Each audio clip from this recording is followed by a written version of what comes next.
എല്ലാവർക്കും ഭയങ്കര സംതൃപ്തിയുണ്ട്. അതമായിട്ടുള്ള പായസം ഇളക്കുന്നതാണ്. മാധവങ്ങളുടെ മുച്ചിലോട്ട് 19 വർഷത്തിലാണ് പെരിങ്ങലാട് നടക്കുകയാണ്. 19 വർഷങ്ങൾക്ക് ശേഷം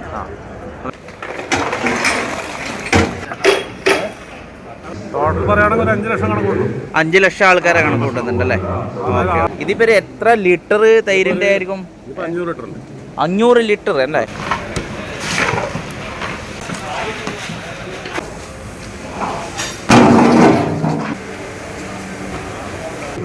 $40 കിൻഡൽ അരി ഇപ്പം കയറിക്കൊണ്ടിരിക്കുന്നുണ്ട്. ചോറ് വെക്കാൻ മാത്രമായിട്ട് നിൽക്കുന്ന ആൾക്കാരാണ് ഇവരെല്ലാം. വാണിയ സമുദായത്തിന്റെ തെയ്യം തന്നെയാണ് മുച്ചിലോട്ട് പോകാൻ.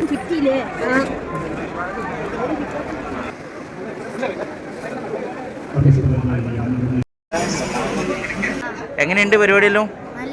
നല്ല തന്നെ. കാറോൾ മുച്ചിലോട്ടിലെ ഒരു ഇളം തലമുറയാണേ. 3000 ആളെ സീറ്റിംഗ് ഉണ്ടല്ലോ ഇടാ, ഒറ്റയടിക്ക് ഇരിക്കാം. ഓക്കെ. അപ്പോൾ വാണിയ സമുദായത്തിൻ്റെ ഒരു തെയ്യാണല്ലേ ഇത്? കഴിഞ്ഞ പ്രാവശ്യം അങ്ങനെ പറഞ്ഞുകൊണ്ട് കുറേ ആൾക്കാർ വിരോധം ഉണ്ടായിരുന്നു എന്നോട്.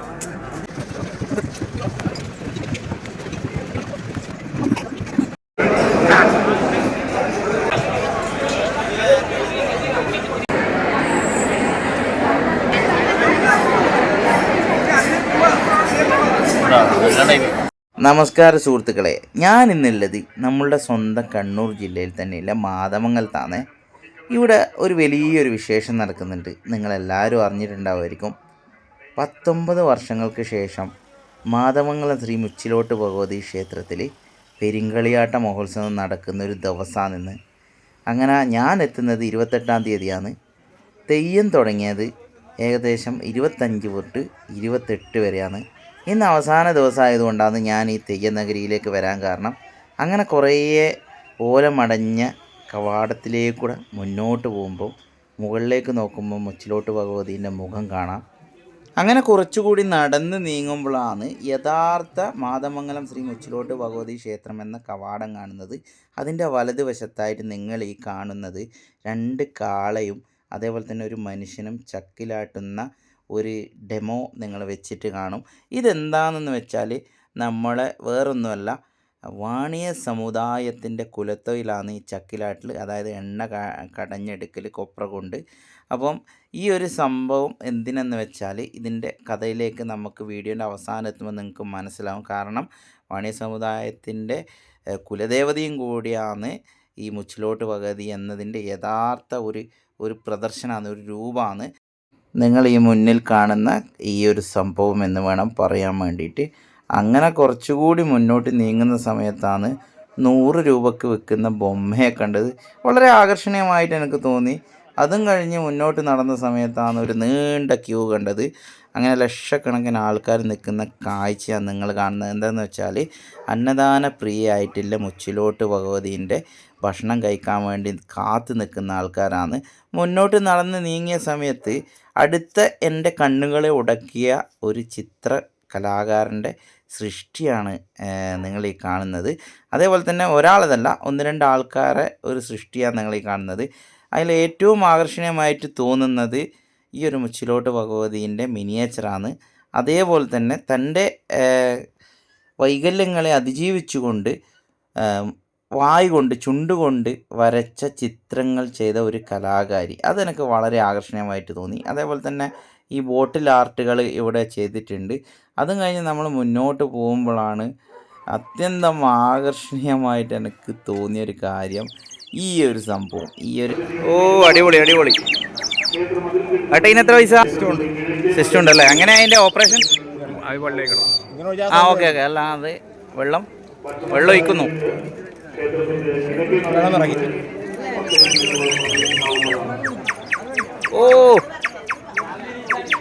ഇത് കണ്ടുപിടിച്ചാൻ്റെ തല സമ്മതിക്കണം കേട്ടോ. കമ്പ്യൂട്ടർ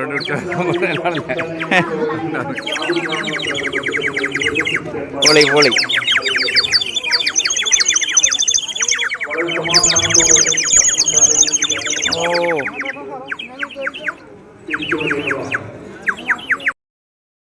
അങ്ങനെ വ്യത്യസ്തമായ ഈ ഒരു കളിപ്പാട്ടം നോക്കിയതിന് ശേഷം ഞാൻ വീണ്ടും അമ്പലം ലക്ഷ്യമാക്കി പോയി. കുറേ ഫ്രണ്ട്സെല്ലാം എന്നോട് ഒരു ഹായ് എല്ലാം കാണിച്ച്, ഞാൻ വീഡിയോ എടുക്കുന്നതുകൊണ്ടായിരിക്കാം. അത് കഴിഞ്ഞ് മുന്നോട്ട് പോകുന്ന സമയത്താണ് മുച്ചിലോട്ട് ഭഗവതീൻ്റെ ക്ഷേത്രത്തിൻ്റെ കവാടം നിങ്ങൾ കാണുന്നത്. ഇതൊരു താൽക്കാലിക പന്തൽ ആണ്. അത് കഴിഞ്ഞ് മുന്നോട്ട് നീങ്ങുന്ന സമയത്ത് കുറേയധികം പോലീസുകാരുണ്ട്. കാരണം ഇത്രയധികം ആൾക്കാർ വരുന്നൊരു സ്ഥലമാണ്. 6-7 ലക്ഷത്തോളം ആൾക്കാർ വന്ന് പോകുന്ന ഒരു സ്ഥലമാണ് ഈ കളിയാട്ട നഗരി. അപ്പം അവിടുത്തെ അത്രയും സെക്യൂരിറ്റിയും കാര്യങ്ങളും കൊടുക്കാൻ തന്നെ പല വിധത്തിലും പല ആൾക്കാരും നടക്കുന്നുണ്ട് എന്നുള്ള കാര്യം നിങ്ങൾ മനസ്സിലാക്കണം. അതേപോലെ നമ്മളെ ബന്ധുക്കളെല്ലാം ഇടയ്ക്കിടയ്ക്ക് കാണുന്നുണ്ട് കേട്ടോ. 1-2 ആൾക്കാരെ ഞാൻ കണ്ടു. അതേപോലെ നാട്ടുകാരെ കാണും. അങ്ങനെ കുറേ ഒരു കണ്ടുമുട്ടലിന് ഇടയാക്കിയ ഒരു സ്ഥലം കൂടിയാണ് കേട്ടോ. ഈ നിൽക്കുന്ന ഈ മെറൂൺ വൈറ്റ് സാരി ഉടുത്ത ആൾക്കാർ എന്ന് പറയുന്നത് ഇവിടുത്തെ ബാല്യക്കാരെ പോലെ തന്നെ പ്രാധാന്യമുള്ള സ്ത്രീകളെ ഒരു വിഭാഗമാണ്. ഇവർ ഇവിടുത്തെ വെള്ളം കൊടുക്കുന്നുണ്ട്. എന്തായാലും ഭയങ്കര ദാഹം ഉണ്ടായിരുന്നു, ഞാൻ വെള്ളം കുടിച്ചു. പിന്നെ അതേപോലെ തന്നെ എല്ലാവർക്കും ഇത്തിരി ആൾക്കാർ വരുന്നിടത്ത് പിന്നെ വെള്ളവും ഭക്ഷണവും എല്ലാം കൊടുക്കുന്നതിൽ ഒരു പ്രാധാന്യം ഉണ്ട് എന്നാണ് ഞാൻ മനസ്സിലാക്കുന്നത്. അങ്ങനെ എല്ലാവരും ആരോഗ്യവും ഇതേപോലെ തന്നെ ഒരു വിഷയമാണ്. കാരണം ഇത്തിരി ആൾക്കാർ കൂടുന്നൊരു സ്ഥലം, പല ആൾക്കാർക്കും ദേഹാസ്വാസ്ഥ്യവും മറ്റു കാര്യങ്ങളെല്ലാം ഉണ്ടാവും.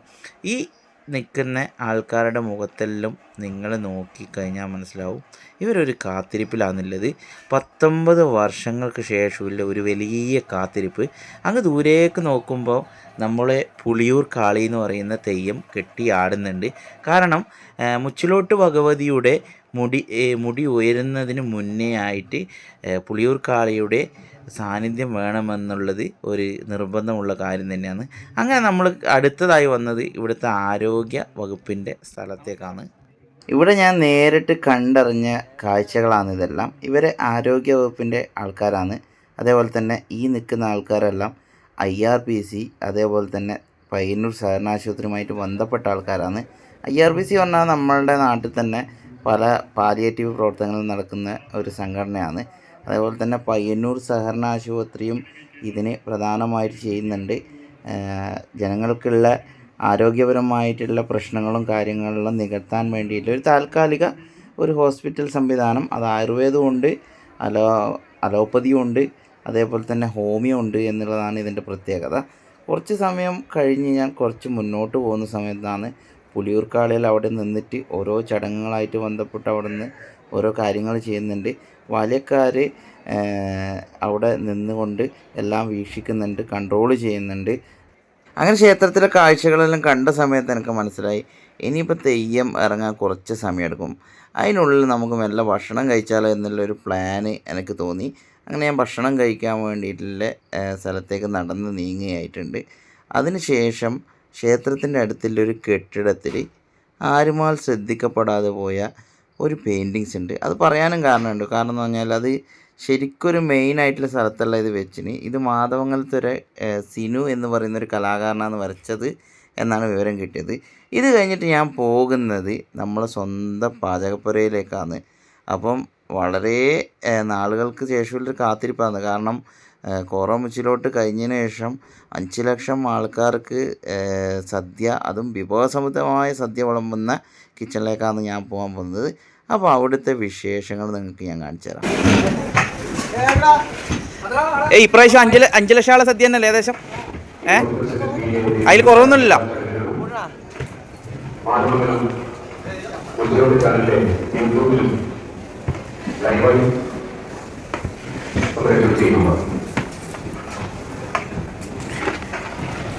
അഞ്ച് ലക്ഷം ആളെ പായസമാണ് നമ്മളെ മുച്ചിലോട്ട് അതും പിന്നെ മാധവങ്ങലം മുച്ചിലോട്ട് നടക്കുന്നത്. അപ്പോൾ കഴിഞ്ഞ പ്രാവശ്യം കോറോത്ത് നടന്ന അതേ ടീമാണ് ഇവിടെ പാചകം ചെയ്യുന്നത്. പാചകത്തിൽ വളരെ വിദഗ്ധന്മാരായിട്ടുള്ള ആൾക്കാരാണ് ഇവിടെ നിൽക്കുന്നത്. അപ്പോൾ ഇവരിൽ കഴിഞ്ഞ പ്രാവശ്യം കോറോത്ത് ഉണ്ടായ ആൾക്കാരാണ്. ഇവരാണ് നമ്മൾ കഴിഞ്ഞ പ്രാവശ്യത്തെ വീഡിയോയിൽ ആദ്യം തന്നെ അളക്കുന്നുണ്ട് അതിന് ഭക്ഷണം. വളരെ അന്നദാന പ്രിയായ ഭഗവതീൻ്റെ പാചകപ്പുരയാണ് നിങ്ങളെല്ലാവരും കാണുന്നത്. എങ്ങനെയുണ്ട് ഇപ്രാവശ്യത്തെ പരിപാടിയെല്ലാം? നല്ല ഉഷാറായിട്ട് ആണല്ലേ? 5 ലക്ഷം ആളെ പരിപാടിയാണ് ഇന്ന് പറയാനില്ലേ ഇത് പാചകം ആക്കുന്നത്? 17-ാം തീയതി മുതൽ തുടങ്ങിയതാണ്. ആണല്ലേ? Okay okay. ഓരോരോ പരിപാടികൾ ഉഷാറല്ലേ? നല്ല ഉഷാറായി. ഓക്കെ. വലിയ ചെമ്പുകളിലായിട്ടാണ് ഇവിടെ കായക്കഞ്ഞി ഉണ്ടാക്കുന്നത്. ഇതാണ് അമ്മയ്ക്ക് ഏറ്റവും പ്രിയപ്പെട്ട പ്രസാദം എന്ന് പറയാൻ വേണ്ടിയിട്ട്. ഇതിൻ്റെ തൊട്ട് തലേ ദിവസം തോരപ്പൂക്കാന്നുണ്ടായത്, അത് കഴിക്കാൻ പറ്റിയില്ല. അപ്പോൾ ഇങ്ങനത്തെ കുറച്ച് സ്പെഷ്യലായിട്ടുള്ള പ്രസാദം ഇവിടെ വിളമ്പുന്നുണ്ട്. അത് ഓരോ സമയവും തീരുന്നതിനനുസരിച്ച് ഉണ്ടാക്കിക്കൊണ്ടേ ഇരിക്കുകയാണ് ഇവർ ചെയ്യുന്നത്. ഇത് ബാല്യക്കാരുടെ ഒരു ഉത്തരവാദിത്തമാണ്. ചേട്ടാ എങ്ങനെയുണ്ട് എന്നാലും നിങ്ങളെ അമ്മേൻ്റെ പ്രസാദം ഇളക്കിക്കൊണ്ടിരിക്കുന്ന ഇടാം എങ്ങനെയാണ്? കായക്കഞ്ഞി അല്ലേ? മെയിൻ പ്രസാദമാണ്. ഓക്കെ. ഇന്ന് അവസാന ദിവസമായ ഇന്നാണ് കായക്കഞ്ഞി. ഇന്നലെ തോരയാണ് ഉണ്ടായിരുന്നത്. ആണല്ലേ? അത് മീനാണ്. തോരൻ്റെ എന്നാണ് ഉണ്ടാവില്ലേ? തോരപ്പൂക്ക് എന്ന് പറയുന്നത് അല്ലേ? ഓക്കെ. പേരെന്താണ്? രതീഷേട്ടൻ നമുക്ക് ഇൻഫർമേഷൻ തന്നെ. ഏകദേശം 5-6 ചെമ്പ് ഞാൻ പോയ സമയത്ത് ഈ പായസം വെച്ചിട്ടുണ്ടായിരുന്നു. ക്ഷമിക്കണം, ഇത് പായസം എന്ന് പറയുന്നതിലുപരി മുച്ചിലോട്ടുള്ള ആൾക്കാർക്ക് സംബന്ധിച്ചിടത്തോളം ഇത് കായക്കഞ്ഞിയാണ്. അമ്മയുടെ ദിവ്യമായ പ്രസാദത്തിൽ ഫേമസ് ആയിട്ടുള്ള ഒരു സംഭവമാണ് ഈ കായക്കഞ്ഞി. കായക്കഞ്ഞിയിൽ വെള്ളം ഇടാറുണ്ട്, അതേപോലെ തന്നെ അരി ഇടാറുണ്ട്, തേങ്ങ ഇടാറുണ്ട്. ഇതൊക്കെയാണ് ഇതിൻ്റെ പ്രധാനമായിട്ടുള്ള ഇൻഗ്രീഡിയൻസ് എന്ന് വേണമെങ്കിൽ നമുക്ക് പറയാം. അതേപോലെ തന്നെ ഇതിന് ഏലക്കായും മറ്റ് സംഭവങ്ങൾ ചേരുന്നുണ്ടെന്ന് തോന്നുന്നു. അതേപോലെ നെയ്യ് ഇതിനൊരു പ്രധാനപ്പെട്ട സംഭവമാണ്. ഈ കായക്കഞ്ഞി നമ്മളുടെ ഇലയിലേക്ക് പകരുന്ന സമയത്ത് നെയ്യിൻ്റെ ഒരു പ്രത്യേക മണവും നമുക്ക് കിട്ടാനുണ്ട്. അത് തിന്നു കഴിഞ്ഞാൽ നമുക്ക് മടുക്കാത്ത രീതിയിലുള്ള ഇനിയും കഴിക്കാൻ തോന്നും. ഏകദേശം ഒരു 4-5 ചെമ്പോളം കായക്കഞ്ഞി ഇവർ ആക്കിയിട്ടുണ്ട് അതിന് ആ സ്പോട്ടിൽ. വീണ്ടും ആക്കിക്കൊണ്ടേ ഇരിക്കുന്നുണ്ട്, വെള്ളമെടുത്ത് തട്ടുന്നുണ്ട്. അതേപോലെ തന്നെ പല ആൾക്കാരും മാറി ഇളക്കുന്നുണ്ട്. കാരണം ഇത് അടിക്ക് പിടിക്കാൻ പാടില്ല, അത്രയും ശ്രദ്ധയോടെ ചെയ്യേണ്ടതാണ് പായസം. മധുരമുള്ള സാധനമായതുകൊണ്ട് തന്നെ അടിക്ക് പിടിക്കാനുള്ള സാധ്യത വളരെ കൂടുതലാണ്. അതെല്ലാം വളരെ ശ്രദ്ധിച്ച് തന്നെയാണ് ഇവർ കൈകാര്യം ചെയ്യുന്നത്. പിന്നെ എല്ലാ ഇതിൻ്റെ ഭക്ഷണത്തിൻ്റെയും പിന്നിൽ ഇതേപോലെയുള്ള ബാല്യക്കാരുടെ ഭയങ്കര പ്രയത്നമുണ്ട് എന്ന് വേണം പറയാൻ വേണ്ടിയിട്ട്. കാരണം ഇവിടെ വാണിയ സമുദായത്തിൻ്റെ ബാല്യക്കാരാണ് ഈ പാചകപ്പുരയിൽ സംബന്ധിച്ച് പണിയെടുക്കുന്ന ആൾക്കാർ. വിവിധ തരം മുച്ചിലോട്ടിൻ്റെ കീഴിൽപ്പെട്ട വാണിയന്മാർ അല്ലെങ്കിൽ ചെട്ടിയാന്മാർ എന്ന് പറയുന്ന ഒരു വിഭാഗം ആൾക്കാരാണ് ഇവിടുത്തെ അടുക്കളയിൽ പണിയെടുക്കുന്ന ആൾക്കാർ. ഇതിൽ ഭൂരിഭാഗം ആൾക്കാരും ഭക്ഷണ സംബന്ധമായിട്ട് പുറത്ത് സദ്യക്ക് പോകുന്ന ആൾക്കാരാണ് എന്നുള്ളതും ഒരു പ്രത്യേകതയാണ്. ഇവർ വ്രതമെടുത്തുകൊണ്ട് വളരെ ശുദ്ധിയോടുകൂടി ചെയ്യുന്ന സംഭവമാണ് ഇതെല്ലാം. നിങ്ങൾ നോക്കിക്കഴിഞ്ഞാൽ അറിയാം, അവിയൽ, അതേപോലെ തന്നെ സാമ്പാർ, അങ്ങനെ എല്ലാം ബൾക്കായിട്ടുള്ള ക്വാണ്ടിറ്റിയിൽ അടിച്ചത്. ഏകദേശം ഈ സാമ്പാർ നിങ്ങൾ നോക്കണം, 2 ചെമ്പ് സാമ്പാർ നിലവിലവിടെ സ്റ്റോക്ക് ഉണ്ട്, ഇനിയും അടിച്ചുകൊണ്ടിരിക്കുന്നുണ്ട്. എടുത്തുകൊണ്ടായ കൂട്ടുകറീൻ്റെ ചെമ്പ് നിങ്ങൾക്ക് കാണാം. അതുപോലെ തന്നെ ഈ 5 ലക്ഷം ആൾക്ക് ഭക്ഷണം വെക്കുന്ന സദ്യക്കാരൻ ആരാണെന്ന് കേരളം ഉറ്റുനോക്കുന്നത് ആ വ്യക്തി മാധവേട്ടൻ എന്ന് പറയുന്ന ഈ ഒരാളാണ്. മാധവേട്ടൻ എന്തെല്ലാമാണ്? എങ്ങനെയുണ്ട് പിന്നെ അമ്മയുടെ പാചകപ്പുരയിൽ വിശേഷങ്ങൾ എന്തെല്ലാമാണ്? ഏതെല്ലാം രീതിയിലെത്തി ഒരുക്കങ്ങളും? പാചകപ്പുരയിലെ വിശേഷങ്ങൾ ഏകദേശം ഫൈനൽ ദിവസമാണല്ലോ, കല്യാണ ദിവസം. ഇപ്പോൾ ഏകദേശം 1 ലക്ഷം ആളാണ് ഇന്ന് പ്രതീക്ഷിക്കുന്നത്. എത്ര? 25 മുതൽ 1 ലക്ഷം ഇന്നത്തെ ഒരു നേരം.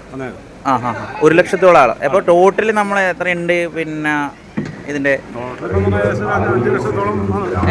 ടോട്ടൽ പറയുകയാണെങ്കിൽ 5 ലക്ഷം കണക്കുണ്ട്. 5 ലക്ഷം ആൾക്കാരെ കണക്ക് കൂട്ടുന്നുണ്ടല്ലേ?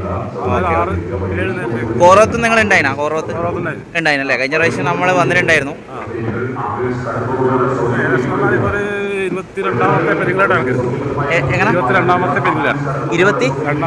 22 പെരുങ്കളിയാട്ടത്തിന്റെ പാചകം നടത്തിയ ആളാണ്.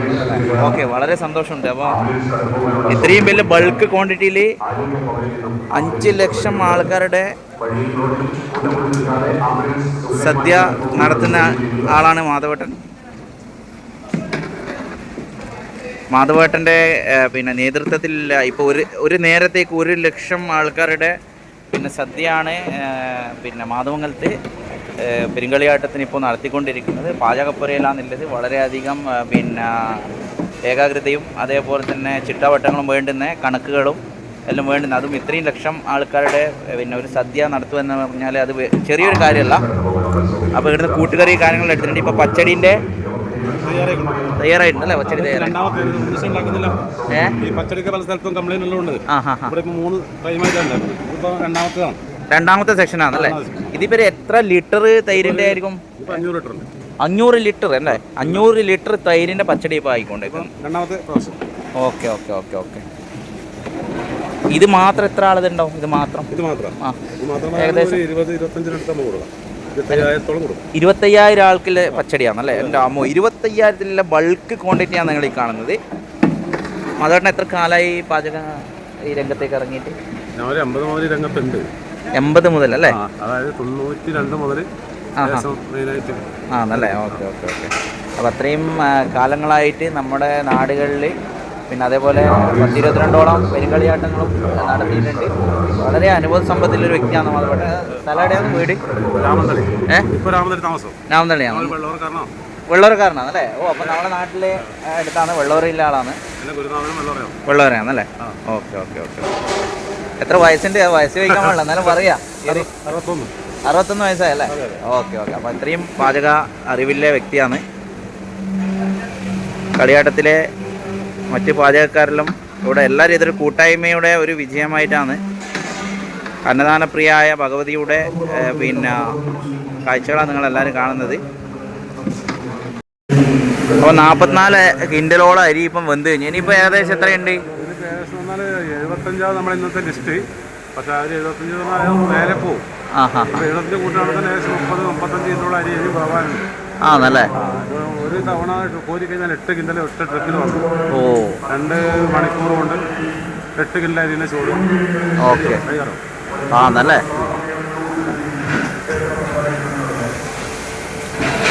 നമ്മുടെ മാധവേട്ടൻ്റെ 22ാമത്തെ പെരുങ്കളിയാട്ടാണ്.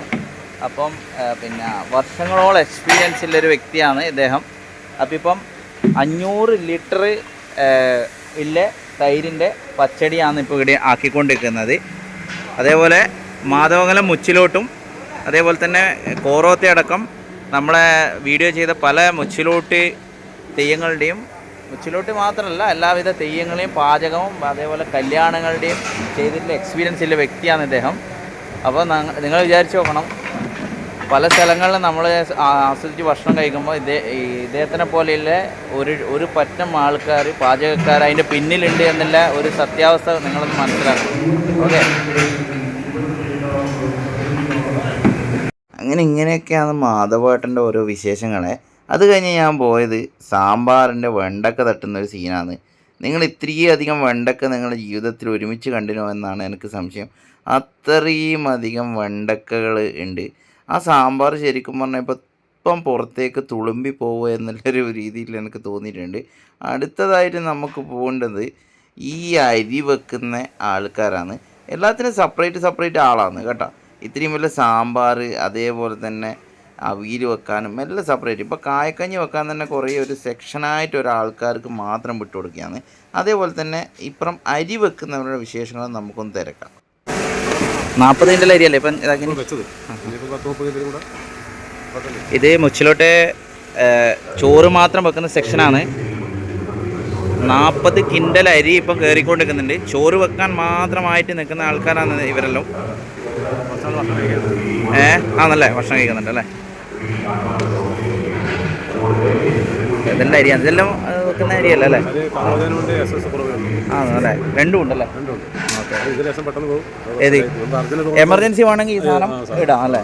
Okay okay. ഇതിപ്പോൾ ഏകദേശം എത്ര കിൻഡൽ ഇനി പോവാൻ്റെ? 30 കിൻഡൽ ഉറപ്പ് വേണ്ടുന്നുണ്ടെങ്കിൽ എക്സ്ട്രാ നിങ്ങൾ കൊണ്ടുവരുന്നല്ലേ? അത്രയും ഇതാണ്. Okay okay. നിങ്ങളുടെ ചോറിനെ മാത്രമായിട്ട് നിൽക്കുന്ന ആൾക്കാരുടെ സെക്ഷൻ അല്ല, എല്ലാത്തിനും കൂടുതലല്ലേ?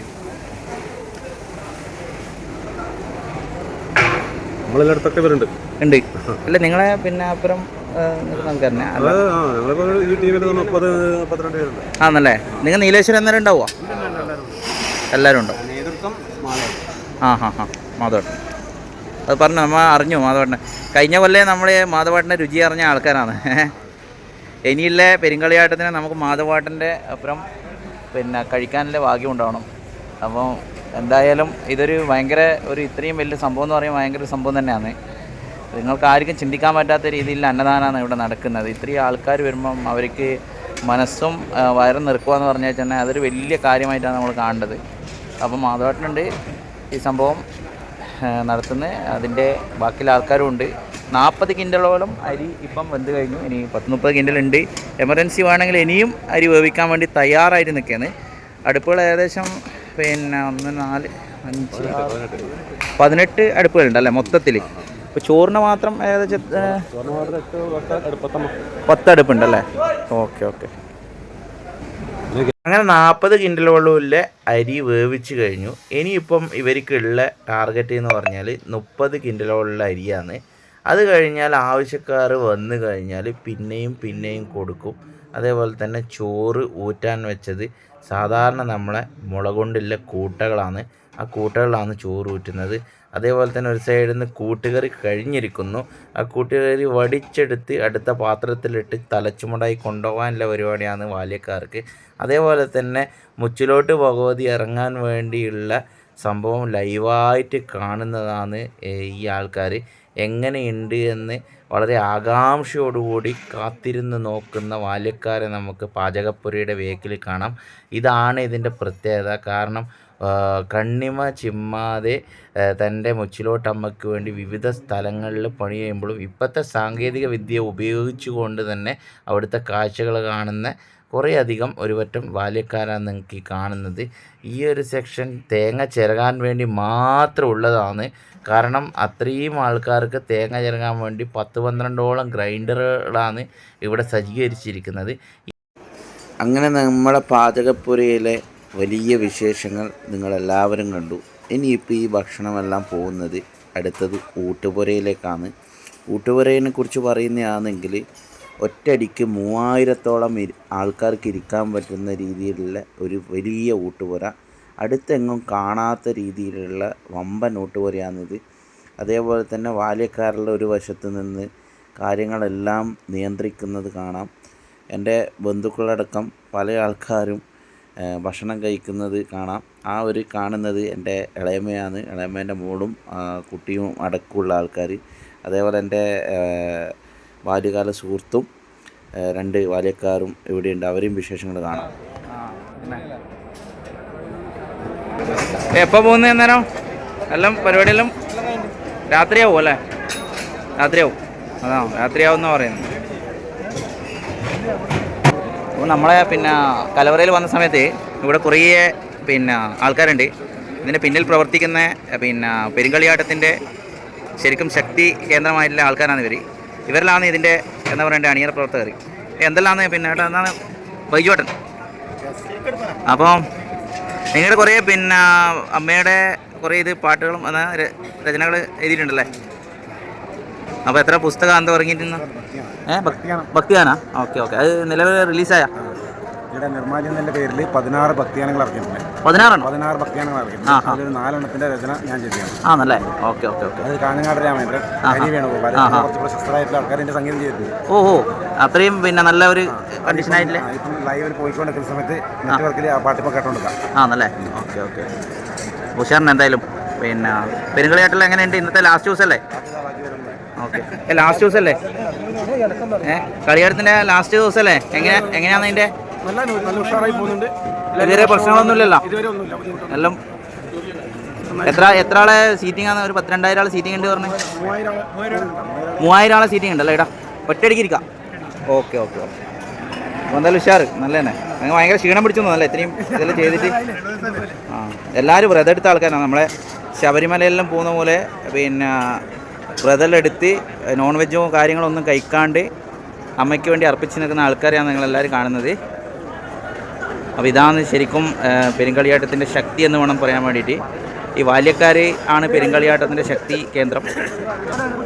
ഇതാരി എന്നാ പറയാ നിങ്ങൾ 2 വാക്ക് പെരുങ്കളിയാട്ടത്തിനെ പറ്റിയിട്ട്. മാധവംകുളം മുച്ചിലോട്ട് 19 വർഷത്തിലാണ് പെരുങ്കളിയാട്ടം നടക്കുകയാണ്. 19 വർഷങ്ങൾക്ക് ശേഷം. അപ്പോൾ എങ്ങനെയാണ്? അപ്പോൾ എല്ലാ മുച്ചിലോട്ട് നിന്നും ഏകദേശം 30 മുതൽ 40 വരെ ബാല്യക്കാർ ഇവിടെ സഹായിക്കാൻ വേണ്ടി വരും. അത് ഏത് മുച്ചിലോട്ട് പെരുങ്കളിയാട്ടം നടക്കുന്നത് അങ്ങനെ വരും. ആണല്ലേ? അതങ്ങനെയാണ്. അങ്ങനെ തന്നെയാണ്. ഇന്നിപ്പോൾ രാത്രി 12 മണി വരെ ഞങ്ങൾ ഇവിടെ ഉണ്ടാവും. അത് കഴിഞ്ഞിട്ട് ഞങ്ങളെല്ലാം അവസാനിപ്പിച്ചിട്ട് ഞങ്ങൾ പോകും. ഓക്കെ. അപ്പോൾ വാണിയ സമുദായത്തിൻ്റെ ഒരു തെയ്യാണല്ലേ ഇത്? കഴിഞ്ഞ പ്രാവശ്യം അങ്ങനെ പറഞ്ഞുകൊണ്ട് കുറേ ആൾക്കാർ വിരോധം ഉണ്ടായിരുന്നു എന്നോട്. എൻ്റെ ചാനലിൽ കൂടെ എന്നെ തെറി വിളിക്കുകയും ചെയ്തിനെ. അപ്പോൾ ഇത് ഒരു എന്താ പറയണ്ടേ മുച്ചിലോട്ട് ഭഗവതി എന്ന് പറഞ്ഞാൽ വാണിയ സമൂഹത്തിൻ്റെ തന്നെ അല്ലേ? ബാക്കിയുള്ള സമൂഹവും അതിന് സഹകരിക്കുന്നുണ്ട് എന്നാണ് അല്ലേ? അതാ അതിൻ്റെ ബാല്യക്കാരിലായിട്ട് വരുന്നത് വാണിയ സമൂഹം തന്നെ. അതാണ് അതിന് വാണിയ സമുദായം. അതാണ് കാറോന് വെച്ചിട്ടുണ്ട് അല്ല നിങ്ങൾ ഓക്കെ ഓക്കെ ഓക്കെ ഓക്കെ. നിങ്ങളെല്ലാവരും വിവിധ മുച്ചിലോട്ടിൽ നിന്ന് വരുന്നതാണല്ലേ? നിങ്ങൾ കഴിഞ്ഞ പ്രാവശ്യം കോറത്തുണ്ടായില്ലേ? എനിക്ക് ഓർമ്മയുണ്ട്. നിങ്ങൾ പിന്നെ മറ്റേ ചെറുവത്തൂരിലൊരു മണികണ്ഠേട്ടൻ അല്ലേ, അവരോട് സംസാരിച്ചിനി. സന്തോഷമുണ്ട് എല്ലാവരും കണ്ടത്. അപ്പം ഇതെല്ലാം നേരത്തെ വൈബ്. അങ്ങനെ നിങ്ങളിപ്പം കേട്ടത് കാറോ മുച്ചിലോട്ട് എന്ന് പറയുന്ന മുച്ചിലോട്ട് ഭഗവതി ക്ഷേത്രത്തിലെ ബാല്യക്കാരുമായിട്ടുള്ള സംവാദമാണ് നിങ്ങൾ ഈ കേട്ടത്. അതേപോലെ തന്നെ വിവിധ തരത്തിലുള്ള മുച്ചിലോട്ട് കാവുകളിൽ നിന്നുള്ള ബാല്യക്കാരാണ് ഇവിടെ വന്നിട്ട് സഹകരിക്കുന്നത്. ഒരു ലാഭവും ഇവർക്ക് ഇതിൽ നിന്ന് കിട്ടുന്നുമില്ല. വളരെ സൗജന്യമായിട്ടാണ് നമുക്ക് വേണ്ടി അഹോരാത്രം പ്രയത്നിക്കുന്ന ആൾക്കാരാണ് ഇവർ. തെയ്യത്തിനിടയ്ക്ക് ഒരു അരബാല്യക്കാരുണ്ട്. നമ്മൾ വലിയവർ എഫേർട്ട് എടുക്കുന്ന പോലെ തന്നെ പിന്നെ ഒരു ചെറിയൊരു ബാല്യക്കാരനുണ്ട്. ബാല്യക്കാരൻ എന്തെല്ലാന്ന് കാറോൽ മുച്ചിലോട്ടല്ലേ? ആടുന്നാന്ന് വരുന്നല്ലേ? സേവനത്തിന് വേണ്ടി അമ്മയെ സേവിക്കാൻ വേണ്ടിയിട്ടല്ലേ? എങ്ങനെയുണ്ട് പരിപാടിയെല്ലാം? നല്ല തന്നെ. കാറോൽ മുച്ചിലോട്ടിലെ ഒരു ഇളം തലമുറയാണേ. കാറോത്തെ ഫുള്ള് ടീമുണ്ട്. ഫുള്ള് ഇതിൽ കാറോൽ മുച്ചിലോട്ടിലാണ്. അപ്പോൾ എന്നാ പേരെന്നാണ്? സൂര്യദേവ് അല്ലേ? അടിപൊളി അടിപൊളി. ഇവരിങ്ങനെയാണ് നടക്കല്. ശരിക്കും പിന്നെ ഒരു മേത്തൊരു തോർത്തും അതേപോലെ തന്നെ ഒരു മുണ്ടും ആണ്, കാവ്യമുണ്ടാന്ന് എല്ലാവരും എടുത്തിട്ട് നിൽക്കല്. ഇതിപ്പോൾ ഇതാ കാർവല വൈബാണിത്. അപ്പം ഇങ്ങനെയെല്ലാം ആണ് ഇത്. പിന്നെ ഈ ഒരു ക്ഷേത്രത്തിൽ വലിയ പെരുങ്കളിയാട്ടം നടത്തുമ്പോൾ അവർക്ക് ഒരിക്കലും ഈ സംഭവം പിന്നെ തുടർച്ചയായിട്ട് കൊണ്ടുനടക്കാൻ പറ്റില്ല. അതുകൊണ്ട് അവർ സഹായിക്കാൻ വരുന്ന ബാക്കിയുള്ള ബാല്യക്കാരാണ് ഇതെല്ലാം. മുതിർന്ന ആൾ മുതൽ ഇളം തലമുറയിൽപ്പെട്ട ആൾക്കാർ വരെ ഉണ്ട്. അവരെയാണ് നിങ്ങൾ ഈ കാണുന്നത്. ഇവരെല്ലാം സഹകരണമാണ് ഈ പെരുങ്കളിയാട്ടത്തിൻ്റെ വിജയം. അപ്പോൾ സമയം കുറേ ആയി കേട്ടോ. അപ്പോൾ ഞാൻ ഏറ്റവും പ്രതീക്ഷിച്ചിരുന്ന ആ കല്യാണ സദ്യ ഭഗവതി അമ്മയുടെ വന്നു. അപ്പോൾ ഇല വന്നു, അതിലേക്ക് ഞാൻ വെള്ളമൊഴിച്ച് കഴുകി. അടുത്തതായി വന്നത് കായക്കഞ്ഞിയാണ്. പിന്നെ വന്നത് ശർക്കര വരട്ടിയും ചിപ്സും പുളിയിഞ്ചിയും വന്നു, അച്ചാർ വന്നു, അവിയൽ വന്നു, കൂട്ടുകറി വന്നു, അതേപോലെ തന്നെ നമ്മൾ പച്ചടി വന്നു, നല്ല ചോറ് വന്നു. ആ ചോറ് വന്നു കഴിഞ്ഞിട്ട് ആ ചോറെന്ത് ചെയ്തു, സാമ്പാറിന് വേണ്ടിയിട്ട് ഞാൻ കുഴി കുത്തി അങ്ങ് സെറ്റ് ചെയ്ത് വെച്ചു. അതേപോലെ തന്നെ സാമ്പാർ ഒഴിച്ചു. ഒരു പ്രാവശ്യം പോരാ, 2 പ്രാവശ്യമായിട്ട് സാമ്പാർ കഴിച്ചു. അതേപോലെ തന്നെ കായക്കഞ്ഞിയിൽ നോക്കുമ്പോൾ ഒരു ചെറിയ കഷ്ണം പഴയ എടുക്കുമ്പോൾ തന്നെ നല്ല നെയ്യിൻ്റെ മണമാണ് കേട്ടോ. ആ മുച്ചിലോട്ടിൻ്റെ ആ ഒരു കായക്കഞ്ഞി എന്ന് പറയുമ്പോൾ ഭയങ്കര സ്പെഷ്യലാണ്. അതേപോലെ തന്നെ വെള്ളത്തിൻ്റെ നമ്മൾ നേരത്തെ കണ്ട പോലെ തേങ്ങേൻ്റെ അംശങ്ങൾ. ഞാൻ ചെറുങ്ങനെ നമ്മളെ സാമ്പാർ ഒരു സൈഡിൽ നിന്ന് ഇങ്ങനെ ചെറുങ്ങനെ ഒന്ന് കുഴച്ചു. നല്ല ചൂടുണ്ട്. അതേപോലെ തന്നെ അതിലേക്ക് കൂട്ടുകറി ചെറുങ്ങനെ ഒന്ന് ഒറ്റിച്ചൊന്ന് കഴിച്ചു നോക്കി. അടുത്ത ഞാൻ എടുത്തത് നമ്മളെ അവിയലാണ്. അതേപോലെ തന്നെ കുറച്ചൊന്ന് ഒരു സ്വീറ്റാക്കാൻ വേണ്ടിയിട്ട് നമ്മളെ ശർക്കര വരട്ടി ഒന്ന് കടിച്ചു നോക്കി. അതേപോലെ തന്നെ നമ്മളെ ചിപ്സും അടുത്തൊന്ന് കടിച്ചു. പിന്നെ വരുന്നത് ഒരു പുളിയാണ് നമുക്ക് വേണ്ടത്. അതിന് പുളിയിഞ്ചി എടുത്തൊന്ന് നോക്കി. ഇതെല്ലാം കൂടിയിട്ട് മിക്സ് ചെയ്തിട്ടാണ് കഴിച്ചത്. അതേപോലെ പച്ചടി നമ്മളെ ശരീരം തണുക്കാൻ വേണ്ടിയിട്ട് സാമ്പാറിൻ്റെ സൈഡിലൊന്ന് മുക്കി അതും അടിച്ചു. അതേപോലെ തന്നെ അവിയൽ ഏകദേശം കഴിഞ്ഞു കേട്ടോ. 2 പ്രാവശ്യമായിട്ടാണ് എനിക്ക് ചോറ് തന്നത്. അതേപോലെ തന്നെ അച്ചാറിന് കുറച്ച് എടുത്ത് ഇതാക്കി. അതേപോലെ അവസാനം നമ്മളുടെ ഈ കറികളുടെ ആ ഒരു എരിവും ആ ഒരു പുളിയെല്ലാം ചേർത്തിട്ട് കായക്കഞ്ഞി കൂട്ടി കഴിക്കുമ്പോൾ ടേസ്റ്റ് വേറെ തന്നെയാണ്. ഇതാണ് നമ്മുടെ സ്വന്തം നമ്മളെ കല്യാണ സദ്യ മുച്ചിലോട്ട് ഭഗവതീൻ്റെ. അപ്പം എല്ലാവർക്കും ഇത് ഇഷ്ടപ്പെട്ടിട്ടുണ്ടാവും എന്ന് വിചാരിക്കുന്നു. വളരെ സംതൃപ്തിയോട് കൂടിയിട്ടാണ് നമ്മൾ എണീച്ചത്. അപ്പം ഇങ്ങനെയാണ് ഇവിടുത്തെ സദ്യൻ്റെ വിഷയം. നമ്മൾ കഴിഞ്ഞ പ്രാവശ്യം കോറത്തെ പിന്നെ ഇതേപോലത്തെ പെരുങ്കളിയാട്ടം ഉണ്ടായ സമയത്ത് നമുക്ക് പിന്നെ എല്ലാ സഹായങ്ങളും ചെയ്ത് നമ്മളെ പിന്നെ അമ്മയുടെ ഐതിഹ്യങ്ങളും കാര്യങ്ങളും അന്ന് പറഞ്ഞു തന്ന ഒരു വ്യക്തിത്വമാണ് അദ്ദേഹം, മണികണ്ഠേട്ടൻ. അപ്പോൾ ഒരു റിട്ടയർഡ് നേവി ഉദ്യോഗസ്ഥൻ കൂടിയാണ്. അപ്പോൾ എങ്ങനെയുണ്ട് ഇപ്രാവശ്യത്തെ നമ്മുടെ അമ്മയുടെ പെരുങ്കളിയാട്ടം എങ്ങനെയുണ്ട്? ഇവിടെയും പെരുങ്കളിയാട്ടം വളരെ ഭംഗിയായി തന്നെ നടക്കുകയാണ്. ജനുവരിയിലെ 3 ദിവസങ്ങളിലും വന്ന എല്ലാ ഭക്തജനങ്ങൾക്കും ഭക്ഷണം കൂട്ടാൻ സാധിച്ചു. പിന്നെ എല്ലാ തെയ്യക്കോലങ്ങളും വളരെ ഭംഗിയായിരുന്നു. ചടങ്ങുകളൊക്കെ ഭംഗിയായി നടന്നു. ഈ ഒരു ഡിലേക്ക് ഉണ്ടായിരുന്നു, അത് സ്വാഭാവികമാണ്. കാരണം ആൾക്കാരുടെ തിരക്ക്, ലക്ഷക്കണക്കിനുള്ള ഭക്തജനങ്ങളുടെ ഒരു ഒഴുക്ക് ഉണ്ടല്ലോ. അപ്പോൾ സ്വാഭാവികമായിട്ടും പല സംഭവങ്ങളും ഉണ്ടാവും. എല്ലാം നല്ല രീതിയിൽ നടത്തുന്നുണ്ടല്ലേ? നല്ല രീതിയിൽ നടക്കുന്നുണ്ട്. അപ്പോൾ കഴിഞ്ഞ പ്രാവശ്യം നമ്മൾ പിന്നെ ഈ ഒരു വീഡിയോ ഇട്ട സമയത്ത് പല പ്രേക്ഷകരും അതിനെ നെഗറ്റീവായിട്ട് ഒരു രീതിയിൽ പറഞ്ഞിട്ടുണ്ടായിരുന്നു. ഞാൻ പറഞ്ഞ ഒരു സംഭവം എന്ന് പറഞ്ഞാൽ വാണിയ സമൂഹത്തിൻ്റെ തെയ്യമാണ് മുച്ചിലോട്ട് ഭഗവതി എന്നാണ് പറഞ്ഞത്. അതിലെന്തെങ്കിലും തെറ്റ് കാണുന്നുണ്ടോ? ഇല്ല, അതിലൊരു തെറ്റുമില്ല. വാണിയ സമുദായത്തിന്റെ തെയ്യം തന്നെയാണ് മുച്ചിലോട്ട് ഭഗവതി. ബാക്കിയല്ല മറ്റുള്ള തെയ്യങ്ങൾ മറ്റുള്ള ക്ഷേത്രങ്ങളിലും കെട്ടിയാടാറുണ്ട്. ഈ ഒരു തെയ്യം മുച്ചിലോട്ട് കാവുകളിൽ മാത്രമാണ് കെട്ടിയാടാറുള്ളത്. കൂടാതെ പക്ഷേ പെരുങ്കളിയാട്ടം നടക്കുമ്പോൾ എല്ലാ സമുദായം കൂടി ചേർന്നാണ് ഈ നടത്തുന്നത്. അതാണ് ഭംഗിയാക്കുന്നത്. അതാണ് എല്ലാ സമുദായത്തിൽപ്പെട്ട എല്ലാ ജാതിമത ഭേദമന്യേ അല്ലേ എല്ലാ ആൾക്കാരും നടത്തുന്നതാണ്. അപ്പോൾ ഒരിക്കലും അതൊരു നാക്കുവഴിയല്ല, അതൊരു എന്താ പറയേണ്ടത് വാണിയ സമുദായത്തിൻ്റെ തന്നെ ഒരു തെയ്യം തന്നെയാണ് മുച്ചിലോട്ട് ഭഗവതി എന്നതിൽ സംശയം വേണം. അതിൻ്റെ ഐതിഹ്യമായിട്ട് ബന്ധപ്പെട്ടിട്ടാണ് കിടക്കുന്നത്. മുച്ചിലോട്ട് ഭഗവതിയുടെ തിരുമംഗല്യം ആഘോഷിക്കുന്നതാണ് ശരിക്കുള്ള പെരുങ്കളിയാട്ടങ്ങൾ. അവസാനം തിരുമംഗല്യം മുടങ്ങും. അതോടുകൂടി അടുത്ത തിരുമംഗല്യത്തിനുള്ള ഒരുക്കങ്ങൾ ആരംഭിക്കും. അങ്ങനെയാണ് ഓരോ മുച്ചിലോട്ടിലും ഈ കളിയാട്ടങ്ങൾ ആവർത്തിച്ചു പോകുന്നത്. ആണല്ലേ? ഓക്കെ. ഇനിയിലെ പെരുങ്കളിയാട്ടം എവിടെയാണല്ലോ? നീലേശ്വരത്ത്. അടുത്ത പെരുങ്കളിയാട്ടം നീലേശ്വരം പുതുക്കൈ മുച്ചിലോട്ടാണ്. അത് കഴിഞ്ഞ് ഇവിടെ അടുത്ത് തന്നെയുള്ള നമ്മുടെ അതിയടം മുച്ചിലോട്ടുണ്ട്. തുടർന്ന് അങ്ങോട്ട് പ്ലാൻ ചെയ്ത് വെച്ചിട്ടുണ്ട് എരമ മുച്ചിലോട്, അങ്ങനെ കായിക്കോട് മുച്ചിലോട്, ഇങ്ങനെയുള്ള മുച്ചിലോടുകളിലൊക്കെ. എത്ര ദിവസങ്ങളായി താങ്കൾ ഇതിനു വേണ്ടി വ്രതം എടുത്തേക്കും? താങ്കൾ മാത്രമല്ല, എല്ലാവരും ഇതിനു വേണ്ടി പ്രയത്നിക്കുന്ന അനേകം ആൾക്കാരുണ്ടാവും. ബാല്യക്കാർ. അതാണ്. ഞാൻ 4 ദിവസമായി ഇവിടെ, ഞാൻ തൈനേരിയിൽ നിന്ന് വന്ന് ഇവിടെ 4 ദിവസമായി പ്രവർത്തിക്കുന്ന വ്രതം എടുത്തിട്ട്. ഇവിടെയുള്ള ബാല്യക്കാർ കുറച്ച് ദിവസം കൂടെ മുന്നേ ഉണ്ട്. പക്ഷെ ഇവരുടെ പ്രവർത്തനങ്ങൾ ഒരു 6 മാസം മുന്നേ ആരംഭിച്ചു. 6 മാസം മുന്നേ അത്രയും ഒരുക്കങ്ങളാണ് ഇവിടെ ചെയ്തത്. അത്രയും ഒരുക്കങ്ങൾ ഇവിടെ ആരംഭിച്ചു കഴിഞ്ഞു. അത് കൂടാതെ ഈ കഴിഞ്ഞ ഒരു മാസമായിട്ട് ഇവരൊക്കെ ഇവിടെ തന്നെയാണ്, ഭക്ഷണം ഇവിടെ തന്നെയാണ്, ജോലി ഇവിടെ തന്നെയാണ്, ഇവർ ഉറങ്ങുന്നതും മിക്കപ്പോഴും ഇവിടെ തന്നെയാണ്. നാട്ടിലുള്ള എല്ലാവരും, അത് ഈ ബാല്യക്കാരും മാത്രമല്ല, നാട്ടിലെല്ലാവരും സമുദായത്തിൽപ്പെട്ടവരും ഇത്രയും ദിവസത്തെ കഠിനാധ്വാനം കൊണ്ടാണ് ഇതിങ്ങനെ സെറ്റപ്പ് ചെയ്ത് വരാൻ പോകുന്നത്. കാരണം പുറത്തുള്ള ഈ അറേഞ്ച്മെന്റ്സ് ഒക്കെ എല്ലാവരും കൂടി ചെയ്യുന്നതാണ്. അകത്തുള്ള ചടങ്ങുകൾ ഈ സമുദായത്തിൽപ്പെട്ടവരെ ചെയ്യുന്നതെങ്കിലും പുറത്തുള്ള എല്ലാ ഒരുക്കങ്ങളും നടത്തുന്നത് എല്ലാവരും കൂടിയാണ്. ഒരു എന്താ പറയണ്ടേ, അമ്മയെ വിശ്വസിക്കുന്ന ആർക്കും ഇവിടെ സ്വാഗതം അല്ലേ? അത്രയാണ് നമുക്ക് പറയേണ്ടത്. എല്ലാ ജാതി മതത്തിൽപ്പെട്ടവരും ഇവിടെ വരുന്നുണ്ട്, സ്വീകരിക്കുന്നുണ്ട്. അതാണ് നമ്മളെ മലബാറിൻ്റെ ഒരു പ്രത്യേകത തന്നെ അതാണ്. നമ്മളിപ്പോൾ പല ഉത്സവങ്ങളും പെരുന്നാളുകളും പിന്നെ ഉറൂസുകളും എല്ലാം വീഡിയോ എടുത്തു. അപ്പോൾ എല്ലാത്തിനും അതിൻ്റേതായ ഐതിഹ്യങ്ങളും കാര്യങ്ങളും ഉണ്ട്. ആരും വിവാദങ്ങൾ സൃഷ്ടിക്കേണ്ട ആവശ്യമില്ല. നിങ്ങൾക്ക് വിശ്വാസമുണ്ടെങ്കിൽ നിങ്ങൾ വിശ്വസിക്കാണ്ടിരിക്കാൻ പറ്റുന്നവർക്ക് അതിൻ്റെ സ്വാതന്ത്ര്യമുണ്ട് എന്ന് എനിക്ക് പറയുന്നത്. ഇതൊരു ജനാധിപത്യ രാജ്യമാണ്. അപ്പോൾ അതിൻ്റെ സ്വാതന്ത്ര്യം എല്ലാവർക്കും ഉണ്ട്. അപ്പോൾ നമ്മൾ വിശ്വസിക്കുന്ന ഒരു അമ്മയെ കാണാൻ വേണ്ടി വന്നു. അമ്മയുടെ പ്രസാദം കഴിച്ചു. ഏറ്റവും അന്നദാന പ്രിയായിട്ടുള്ള അമ്മയാണ്. പെരുങ്കളിയാട്ടം എന്ന് പറഞ്ഞാൽ നാടിൻ്റെ ഉത്സവമാണ്. നാട്ടുകാരും നാടും അതിനുവേണ്ടി ഒരുങ്ങുന്നത് ഭാവിയിലേക്ക് അവർക്ക് ഉപകാരപ്പെടും. അതായത് പുതിയ റോഡുകൾ, പഴയ റോഡുകൾ ടാർ ചെയ്യപ്പെടും. ഇലക്ട്രിസിറ്റി സൗകര്യം ഇല്ലാത്ത ഭാഗങ്ങളിലേക്ക് ഇത് എത്തിക്കേണ്ടി വരും. കാരണം അത്രയും സൗകര്യങ്ങൾ ഒരുക്കേണ്ടതുണ്ട്. കൂടാതെ നാട്ടിലുള്ള എല്ലാവർക്കും, എല്ലാ ഗ്രൂപ്പിൽപ്പെട്ടവർക്കും ഇതിവിടെ ജോലി ചെയ്യുന്നുണ്ട്. അതിനനുസരിച്ച് കൂലി കൊടുക്കേണ്ടവരുടെ കൂലി കൊടുക്കുന്നുണ്ട്. എത്രയോ സാധനങ്ങൾ ഇവിടെ ആവശ്യമുണ്ട്. ഇത്രയും പച്ചക്കറികളും മറ്റ് പലവ്യഞ്ജനങ്ങളും ഇവിടെ ഉപയോഗിച്ച് ഇത്രയും ദിവസങ്ങൾ കൊണ്ട് കിൻഡൽ കണക്കിന് സാധനങ്ങളാണ് ഉപയോഗിക്കപ്പെടുന്നത്. ഇതൊക്കെ ഒരു കണക്കിന് നാടിന്റെ വളർച്ചയാണ്. ഇത് കച്ചവടവും നടക്കുന്നുണ്ട്. അതിനിടയിൽ നമ്മുടെ വിശ്വാസവും കാത്തു സംരക്ഷിക്കുന്നുണ്ട്. എല്ലാവരുടെ ഉത്സാഹവും എല്ലാം. പെരുങ്കളിയാട്ടം അക്ഷരാർത്ഥത്തിൽ നാടിന്റെ കളിയാട്ടമാണ്, ഉത്സവമാണ്. തീർച്ചയായും നമുക്ക് മണിയൻചേട്ടൻ നല്ല നല്ല വിവരങ്ങൾ തന്നു. കഴിഞ്ഞ പ്രാവശ്യം നമുക്ക് കോറോ മുച്ചിലോട്ടിൻ്റെ ആ ഒരു അവസ്ഥയും കാര്യങ്ങളും എല്ലാം പറഞ്ഞു തന്ന മണിയൻചേട്ടനാണ് നമുക്ക് വീണ്ടും കണ്ടുമുട്ടി കാര്യങ്ങളൊക്കെ പറഞ്ഞു തന്നത്. അപ്പോൾ നിങ്ങൾക്ക് എല്ലാവർക്കും അറിയുമോ എന്നറിയില്ല. മുച്ചിലോട്ട് ഭഗവതിയുടെ ഐതിഹ്യം പല രീതിയിൽ ഉണ്ടെങ്കിലും എനിക്കറിയുന്ന കുറച്ച് കാര്യങ്ങളെന്ന് വെച്ചാൽ, ഉത്തര മലബാറിൽ കെട്ടിയാടുന്ന വാണിയ സമുദായത്തിൻ്റെ ഒരു ദൈവമാണ് മുച്ചിലോട്ട് ഭഗവതി. കേരളത്തിലും കർണാടകത്തിലും വാണിയ സമുദായം വ്യാപിച്ച് കിടക്കുന്നുണ്ട്. അപ്പം ഭക്ഷണത്തിലും അതേപോലെ തന്നെ മറ്റ് ചടങ്ങുകളിലെല്ലാം വാണിയ സമുദായം കാണിക്കുന്ന ചിട്ടാവട്ടം വളരെ ശ്രദ്ധിക്കപ്പെടുന്നൊരു സംഭവം തന്നെയാണ്. ഈ വാണിയ സമുദായത്തിനെ പട്ടാളി, അതേപോലെ തന്നെ ചെട്ടിയാന്മാർ എന്നൊക്കെ പറയാറുണ്ട്. എണ്ണ ചക്കിലാട്ടിലാണ് ഇവരുടെ കുലത്തൊഴിൽ. അതാണ് നമ്മൾ ഈ നമ്മളെ മാധവങ്കലം മുച്ചിലോട്ടിൻ്റെ മുന്നിൽ തന്നെ ഈ എണ്ണ ചക്കിലാട്ടുന്ന ഒരു ഡെമോ രൂപം, ഒരു യന്ത്ര സംവിധാനത്തോടു കൂടിയിട്ടുള്ളൊരു സംഭവം മുന്നിൽ തന്നെ കാണിച്ചതിൻ്റെ കാരണം അതാണ്.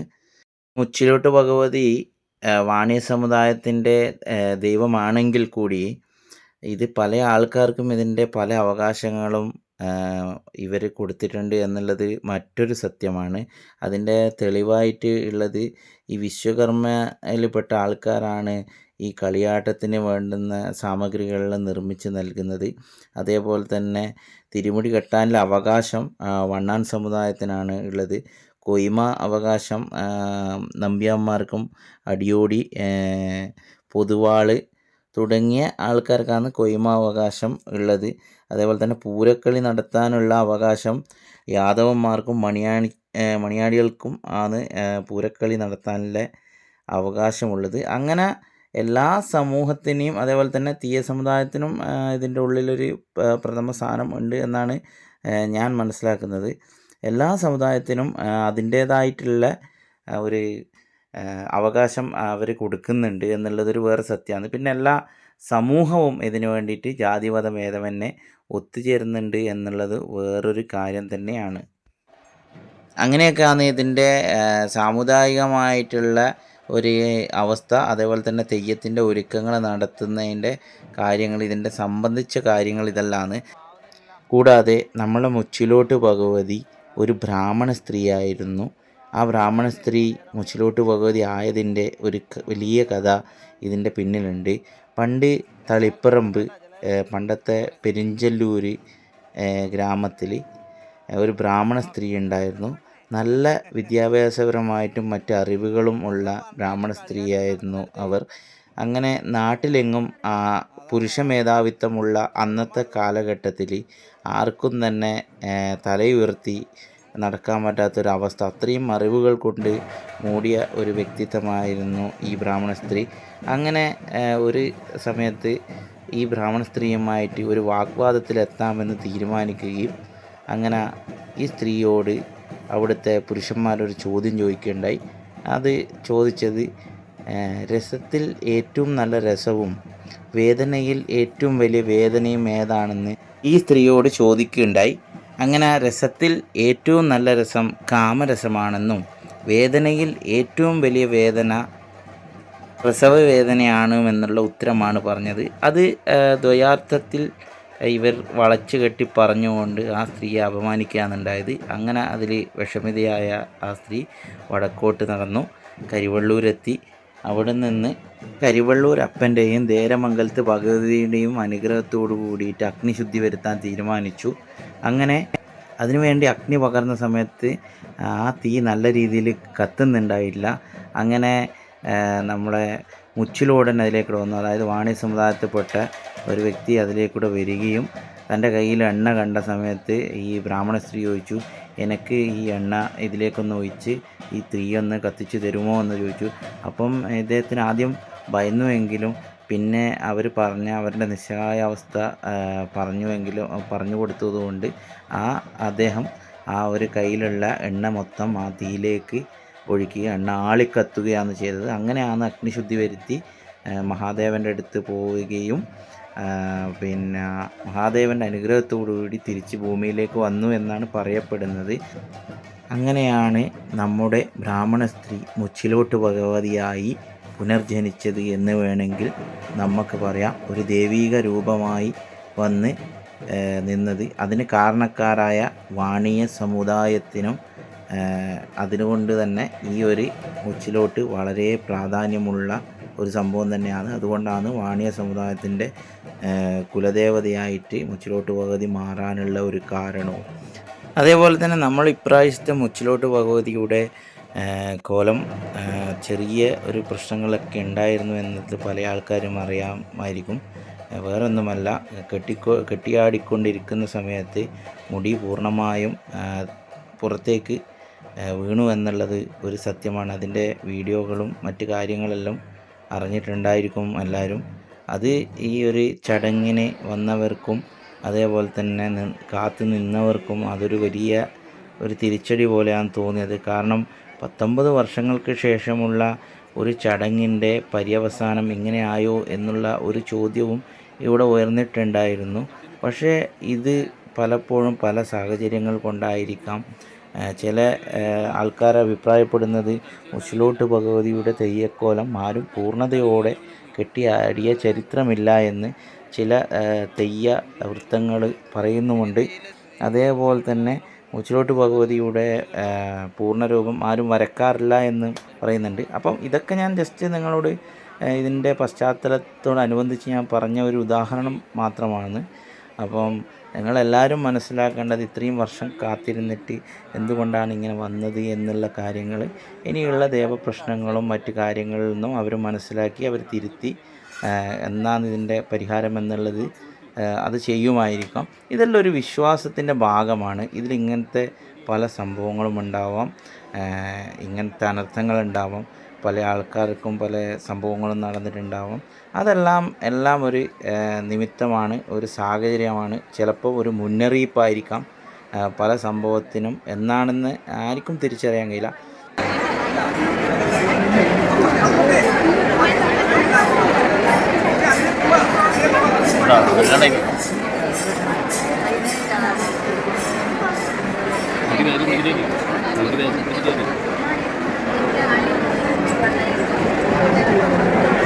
എല്ലാവരെയും മുഖത്തായി ഇത് കാണാനുണ്ടല്ലോ ശരിക്കും.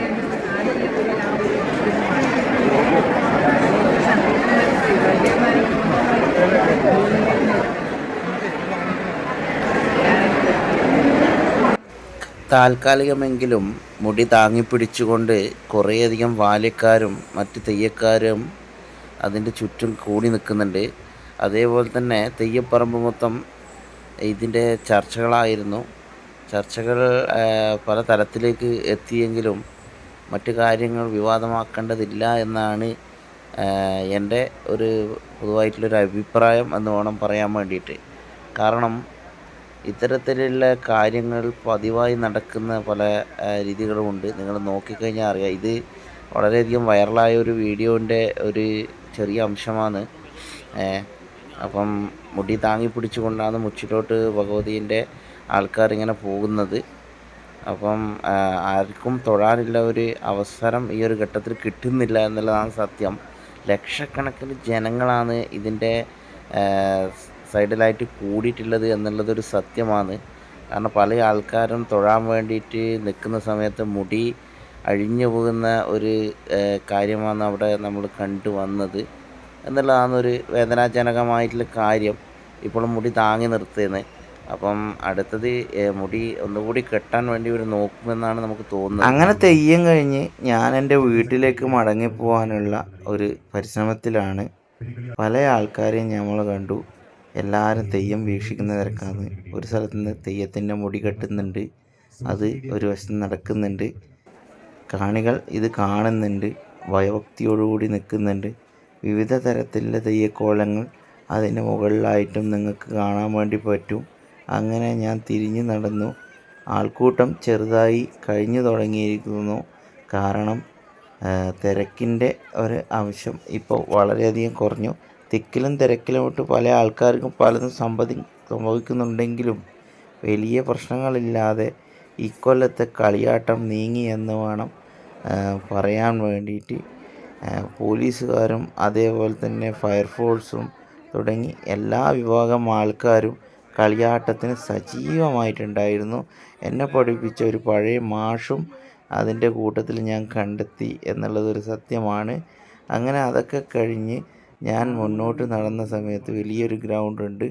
ആ ഗ്രൗണ്ടിലാണ് ഭൂരിഭാഗം ആൾക്കാരും നിൽക്കുന്നത്. അവിടെ ചെറിയ ചെറിയ സ്നാക്സ് വെക്കുന്ന സ്ഥലങ്ങളും മറ്റ് സ്റ്റേജ് പ്രോഗ്രാമുകളും എല്ലാം നടക്കുന്ന ഒരു സ്ഥലമാണ് അവിടെ.